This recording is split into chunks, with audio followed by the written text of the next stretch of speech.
Olá, eu me chamo Regiane Rezende e seja muito bem-vindo ao meu canal.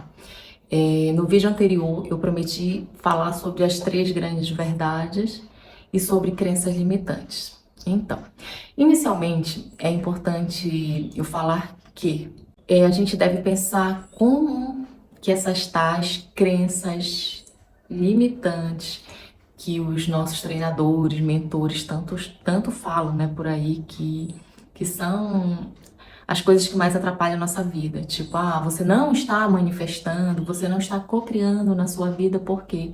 Por culpa da sua mente, das suas crenças limitantes. Mas enfim, tá, digamos que seja isso, exatamente. E eu acredito que colabore sim. Mas aí, como é que a gente resolve isso? Alguém já disse como é que a gente resolve isso? Que a gente vai ficar o dia inteiro tentando controlar nossos pensamentos, não pensar em nada. Aí, quando pensar, a gente já acende um alerta ali e muda. Primeiro, nossos pensamentos, eles têm uma velocidade muito grande, né? Então, imagina eu ficar tentando controlar crença por crença o dia inteiro, né? Vou ficar meio, né, como é que eu posso dizer, meio ocupada, né, fazendo isso. Até como eu já expliquei no vídeo anterior, os nossos pensamentos, eles são sutis, a gente nem percebe, tá ali num pensamento e tal. Já as nossas emoções, elas são mais densas. Então, né, vamos pensar o que seria mais fácil a gente controlar. Ou tentar, né, amenizar, porque essa coisa de controle não é legal em nenhuma situação você tentar controlar. Sempre que você tentar controlar, você está entrando numa fase de resistência. Mas vamos voltar para nossas crenças, como que elas foram formadas, né? A gente já mais ou menos sabe que quando criança a gente nasceu livre, éramos criativos, não tínhamos vergonha, a gente fazia as coisas, a gente caía, ao tentar andar de bicicleta, levantava e tá tudo certo, ninguém. Na verdade, as crianças elas consideram que elas já têm a identidade curada, né? Porque elas não estão muito se importando com a opinião dos demais. Mas a gente precisa colocá-las na escola, a gente precisa ensinar regras para elas, né? Então, são essas coisas que começam a nos limitar quando criança, né? Outro dia eu li alguma coisa que a escola conforma, né? Por que que a escola conforma? Ela coloca dentro de uma forma. A gente precisa entrar na escola e aprender um determinado padrão. Esse padrão é o padrão aceito pela sociedade. E quem não tiver enquadrado dentro deste padrão, como é que eu posso dizer, ele não é muito bem aceito. E até a própria pessoa realmente ela começa a ter um sentimento de não pertencimento, né? Mas enfim, além da escola conformar, vem a mídia para deformar, né? Que a mídia tem um papel muito importante na formação das nossas crenças, né? Então, quando a gente meio que desperta para isso, a gente desliga a televisão. E eu desligo a minha, ligo quando eu realmente quero assistir algo de entretenimento, alguma coisa que me deixe bem. Mas aí eu já sinto aquele dramalhão ali em certas situações. Mas enfim, não é tudo, não é no 8 no 80. A gente tem sempre que saber, como é que eu posso dizer, ter um equilíbrio nas coisas. Eu não vou passar perto mais da televisão. Não, não é isso, né? É você saber discernir. Mas aí eu procuro realmente ver o que entra na minha casa, digamos assim, quais são as informações que vão entrar, quais são os programas, quais são as músicas que eu vou escutar. Tudo isso faz parte, né? Mas voltando, como é que eu vou quebrar agora essas crenças? Eu vou passar o dia inteiro ali controlando o pensamento? No vídeo anterior eu falei a respeito disso, sobre os pensamentos. Eles são leves, eles são sutis. Quando você menos percebe, você tá ali pensando numa coisa e uma coisa puxou a outra e aquilo vai embora, né? E já as emoções não, as emoções elas são densas. Então, sendo densas, é um sinal assim bem mais claro para a gente perceber, né? Enfim, mas vamos continuar a respeito das crenças. E aí, como é que eu faço? Já me falaram que eu não estou bem na vida, eu não estou manifestando, não estou criando por causa das minhas crenças limitantes. E agora, como é que eu vou fazer? Como é que eu vou me desprogramar? Porque sim, foi um programa. Então, gente, elas foram colocadas lá, inicialmente na sua cabeça, elas foram reforçadas, Elas viraram emoções e essas emoções estão conduzindo as suas ações. Mas e aí, como é que eu faço? Elas já viraram camadas em mim, elas já estão aqui no meu campo. Não é isso? Essas crenças, elas já me acompanham, elas já estão bem automáticas. Quando eu penso em determinada coisa, aquela coisa já veio muito automática, né? E normalmente as crenças, elas não são questionadas, né?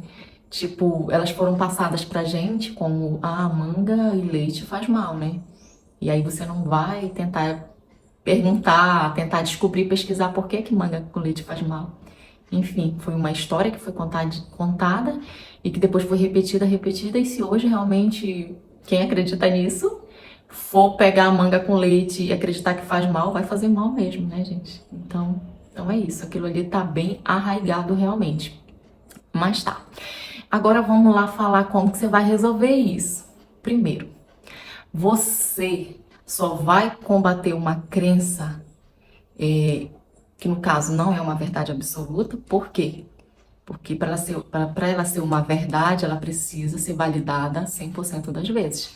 Então, uma crença não se trata exatamente de uma verdade, entendeu? Se trata de alguma coisa que de repente aconteceu para um grupo e foi reforçado e foi repassado e virou ali uma crença. Já uma verdade é uma verdade. O que eu considero uma crença? Todo mundo que vai envelhecer vai tomar aquele monte de remédio, vai ter uma sobrevida e vai ficar ali meio que acamado. Então, já sei que eu ficando idoso eu vou perder minhas forças. Agora eu pergunto, todos os idosos são desse jeito? Então, se existe um idoso que não acontece isso, então isso é uma crença. Tá. E como que eu comecei a eliminar tantas crenças na minha vida, né?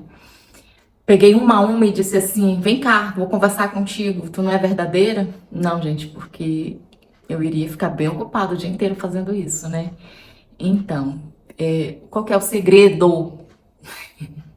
Gente, primeiro, a gente tem que se basear na verdade. E existem três grandes verdades que quando a gente consegue internalizar elas, a gente acaba. Elas são como se elas fossem, digamos assim, as crenças elas estão totalmente, digamos assim, elas são apenas galhos, mas nós temos ali a raiz central. Então a gente precisa ir ali naquela raiz central. E como que a gente vai lá? Primeiro, com a verdade. A gente substitui aquela crença com a verdade. Primeiro, a primeira verdade, a primeira grande verdade. Eu sou 100% criador da minha realidade com base em minhas crenças, ok? Só essa informação já vai te ajudar a eliminar uma porrada de crenças. Por quê?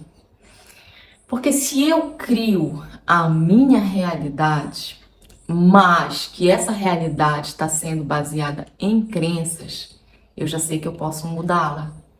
Então, digamos assim, eu já posso eliminar, digamos assim, essa crença de que eu não posso fazer nada. Posso sim, eu posso mudar, eu posso substituir. As crenças limitantes, por eu crio a minha realidade, eu crio 100% da minha realidade, tá? A segunda crença é que vem da questão de a gente achar que nós estamos separados, de que a gente não faz parte de um todo. Então a gente sempre pensa que alguém está tentando fazer algo para nos prejudicar. Mas não é bem isso, gente. As pessoas, os demais estão aqui para nos ajudar, né? Como assim? Aquela pessoa que tá ali me atentando no trabalho, me prejudicando, tá aqui para me ajudar. Sim, ela tá para ver, ela tá para te mostrar, para fazer tocar nos teus pensamentos. Aquela pessoa que te prejudica, tenta lembrar aí dos teus diálogos mentais, do que você pensa a respeito dela. Pensa aí dos teus medos inconscientes a respeito dela. Então, essa segunda verdade, ela diz que nós estamos num processo colaborativo. Que eu estou colaborando com o outro está colaborando comigo. Então não é sobre ele, é sobre mim, é sobre o que eu estou pensando. É sobre o que está passando dentro da minha cabeça, tá? Então, às vezes, por exemplo, em casa, Tem algumas coisas que você pode testar. Por exemplo, meu esposo. Gente, eu tenho uma crença de que ele vai retirar o lixo da lixeira e nunca vai colocar o saco plástico para que seja despejado novamente o lixo. Aí eu tenho essa crença e eu reforço essa crença no dia a dia, porque toda vez que ele tira o lixo, ele não coloca o saco plástico. E isso me irrita. E eu descobri que eu reforço isso nele, eu reforço essa característica nele, tá? E as pessoas, elas precisam confirmar nossas crenças, tá? Isso quer dizer o quê? Elas estão colaborando com o que eu estou pensando. E às vezes elas vão agir até inconscientemente só para colaborar com as nossas crenças. Gente, isso eu já testei diversas formas em outros comportamentos. Isso aí eu só dei um exemplo prático de como que funciona, mas é verdade. Então, às vezes, isso também funciona assim para questão de relacionamentos repetitivos, né? Sobre o que a gente pensa a respeito dos homens, por exemplo. Nossa, só aparece homens que não querem compromisso. Ou, de repente, só aparecem homens casados. Você não está reforçando essa crença de que só aparece? Então, gente, esse assunto é bem profundo, né? Vai mais além, envolve muita coisa. Mas quando a gente começa a tomar consciência sobre os nossos diálogos mentais, sobre o que a gente está pensando sobre o outro, e quando a gente começa a reforçar coisas positivas a respeito dos outros, eu posso garantir com certeza, porque eu testo, eu faço isso desde que eu tive conhecimento, né, dessa grande verdade da vida, em que as pessoas, elas são colaboradoras, né, elas estão colaborando com o meu processo, né, com o meu processo de crescimento, e que elas estão aqui para me mostrar os meus pensamentos, para eu tocar nos meus pensamentos. Então isso aí também já eliminou aquelas várias outras crenças, né, a respeito das outras pessoas. E a terceira verdade que a gente precisa se basear é que nós somos eternos, né? Sabe aquela pergunta, existe vida após a morte? Ela é mais correta quando a gente faz assim, existe vida antes da vida? Hoje eu me pergunto, existe vida antes da vida? E eu creio que sim, tá? Que somos eternos. Eu acho que todo mundo que já estuda, já passou por isso, como é que eu posso dizer, já tem esse entendimento, né? Então, existe como eliminar outra penca de crenças, de medo da morte, medo disso, medo daquilo, e você colocando essas três verdades, internalizando essas três verdades, você começa a ter uma vida mais livre, mais, como é que eu posso dizer, menos resistente, com menos preocupação, com menos medo. Porque entenda, toda vez que a sua frequência ela for no medo, é uma frequência baixa, é uma frequência que não está manifestando, que não está trazendo o que você quer, tá? Então, o conhecimento, você tem que buscar a verdade, o conhecimento. Quanto mais conhecimento você tiver, menos medo, menos crença você terá. E não tem outro jeito, é dessa forma. Buscar entendimento, né? Lembra aquela velha frase que é muito citada, frase bíblica, que diz: conheceis a verdade e a verdade vos libertará? Pois é, se emprega muito bem aqui nesse caso. Então é isso, gente. Eu espero que eu tenha esclarecido, né, essa informação tenha ficado bem clara. O vídeo ficou bem longo aqui. Minha proposta é fazer vídeos mais curtos. Mas enfim, no próximo vídeo a gente pode falar mais um pouco. Eu tô pensando em falar em manifestação, em cocriação. Mas eu espero que essas 3 informações ajudem vocês no processo. Obrigada, até a próxima.